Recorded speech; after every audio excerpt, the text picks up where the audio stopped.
Hi, Dr. Kevin Windisch from Sparks Pediatric and Adolescent Medicine here. Welcome to our video series. This video is really designed for parents and students.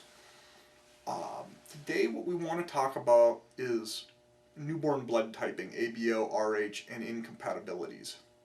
A little bit, how these things happen and how we test for it and what we worry about. Please remember, this video is not designed to replace clinical rotations, nor is it designed to replace visits to our office. If you would like to see us here, give us a call at area code 775-359-7111. We'll be happy to see your child same day. We really can't provide medical care over the internet or over the telephone. So if you have questions, we're happy to see you, but we really can't come to the phone because telephone care is bad care, and that's unethical to deliver and just not something we're really in a position to be able to do, nor are we willing to do. I think providing quality care is critical. So we'll start with blood typing and why do we care? There are literally hundreds of blood types. The most famous two are ABO and RH. And the RH is listed as either positive or negative, and so we know our blood type is A positive, AB positive, A negative, B negative, AB negative, O negative, whatever. However, there are hundreds of blood types. There's Kell antibodies, there's Duffy antibodies, and Lewis antibodies, and D antibodies, and Rho antibodies, and the list just goes on and on and on. And your body can make antibodies to any of those. For that reason, when we deal with blood typing, knowing your ABO-RH isn't sufficient. I couldn't give you a blood transfusion simply because I know you're A positive. We have to then do a cross-match. And the cross-match looks for all of these other minor blood type antigens and antibodies against those antigens to make sure it's safe to give. Most of the time, it is. But once in a while, patients will react, so we have to do a cross-match every single time. So parents will sometimes call my office and say, hey, I don't know my patient's blood or my baby's blood type. Can you find out for me? Can you check him? And my answer is it's not necessary, because if you were to need a transfusion, we still have to cross-match you. And they will cross-match you at the same time as they test the ABO-RH. And they will retest the ABO-RH every single time because of the risks of fatality if we're wrong. Mom's sure it was an O, but could have been an A. How was her other baby? Not a chance that we can take. It only takes a second to test, so it's tested every single time, whether it needs to be done or not, just out of safety. This can become an issue for babies who are unborn. Okay, if mom's blood type and the baby's blood type are not the same, mom's body can recognize the baby's blood as different, make antibodies against it, and attempt to destroy that blood. That then makes the baby's jaundice. So let's look at ABO first.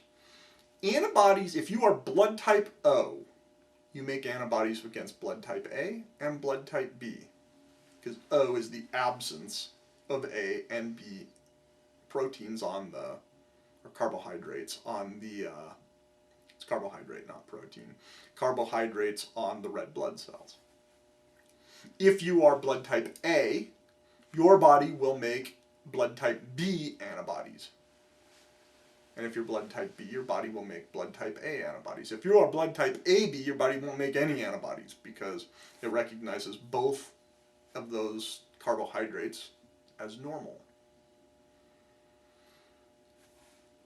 We don't know why your body will automatically start making it, but somewhere around 6 months of age, everybody who is blood type O will start making blood type A and B antibodies. And everybody who's blood type A will start making B antibodies, etc. We think that the carbohydrate is similar to something that occurs in nature, and so if your body doesn't already have it expressed on a cell, we will start reacting to it naturally. Such that by 6 months of age, everybody is sensitized and needs to have blood type specific blood. Okay. If mom is blood type O and the baby is blood type A or B, or if mom is blood type A and the baby is blood type B, or mom is blood type B and the baby is blood type A or AB, then the potential exists for mom's circulating antibodies to cross the placenta, enter into the baby, and start destroying red blood cells. We can test for the presence of these antibodies by a test called a direct coombs test. And really is just looking for maternal antibodies circulating inside the baby. When this event happens, we call this an ABO setup or ABO mismatch. And the babies have the potential to become significantly jaundiced. More importantly, we can treat the jaundice with lights. But over time, the potential exists over the first roughly 2 months of age while the mom's antibodies are still floating around the baby's blood. The potential exists for enough circulating red cells to have been destroyed to make the baby severely anemic. And the baby can become so anemic they go into heart failure and actually require blood transfusions. Fortunately, that's very rare, but we have to watch these babies closely, make sure that they don't go into heart failure.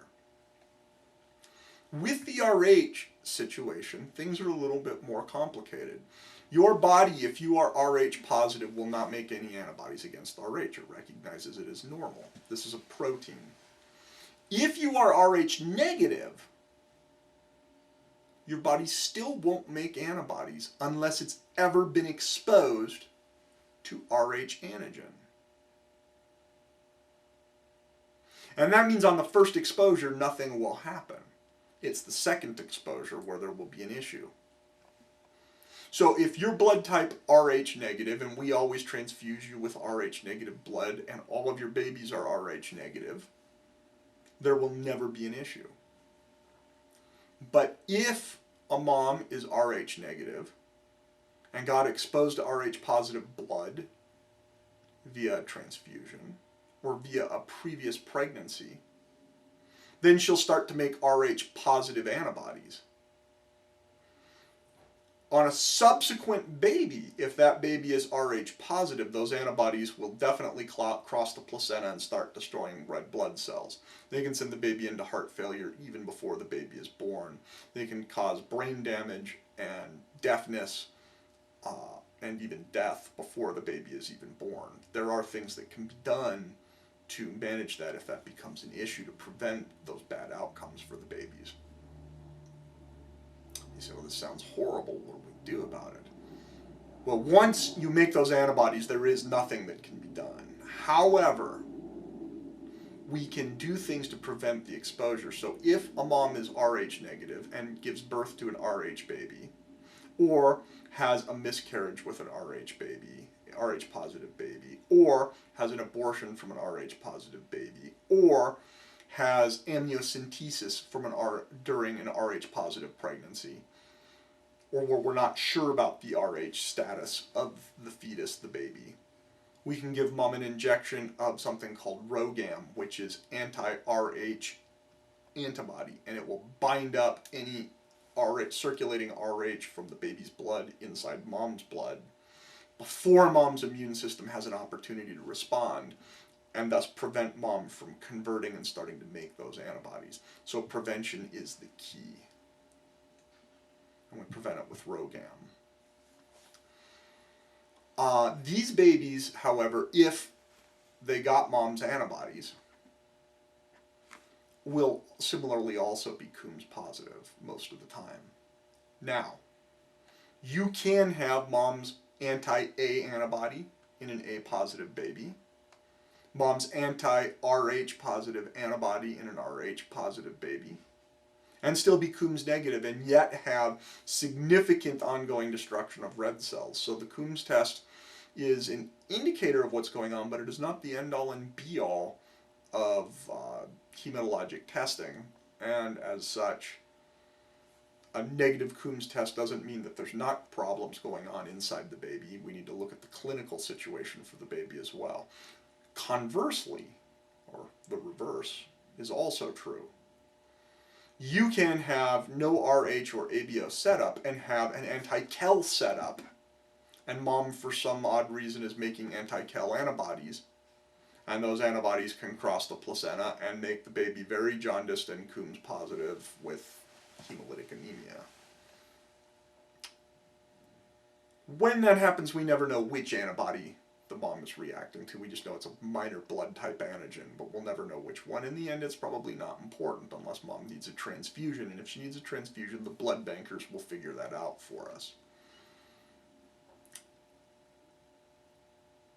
We treat the jaundice with phototherapy, and we treat the anemia in the baby, if need be, with blood transfusions. Left alone, these can create a lot of problems for the baby, but treated aggressively, they do okay. But we need to know who we need to watch, who we need subsequent blood draws on, and so that's why we blood type all of the pregnant moms, and if mom is blood type O or Rh negative, we will blood type the baby for, if mom's blood type O, we'll do ABO typing. If mom's Rh positive, or I'm sorry, if mom's Rh negative, we'll Rh type the baby, because we do want to know those things, and we'll, at those times, get a direct coombs test as well. But do remember, the absence of a positive direct coombs test does not mean that the baby's not hemolyzing and having issues from antibody. And the presence of a direct coombs test doesn't necessarily mean the baby's going to have problems. I've seen more than one coombs positive baby do just fine and not require therapy. And the literature is full of reports of this. Maybe 20% of babies with coombs positive don't have issues. So it's of limited value. But I hope this helps to kind of simplify that situation and, again, help you to understand the concept if you're dealing with it. Because if you're dealing with it as a parent, there's a lot going on. You have a new baby, and that can be a little confusing, and nobody takes the time to explain these things to you. They just start poking your baby. Those blood tests are critical, but it's a little scary when it's going on. And if you're a student, I hope this helps you to understand the difference between ABO and RH setups, as well as the value and limited value of the coombs test. For my students, let me throw one other concept out for you. When you're looking for hemolysis, the real test is going to be the reticulocyte count. So if the child has ongoing hemolysis, you'll have an elevated retic. So something to look for. If we can be of assistance here, please give us a call. Area code 775-359-7111. We'll see you next time.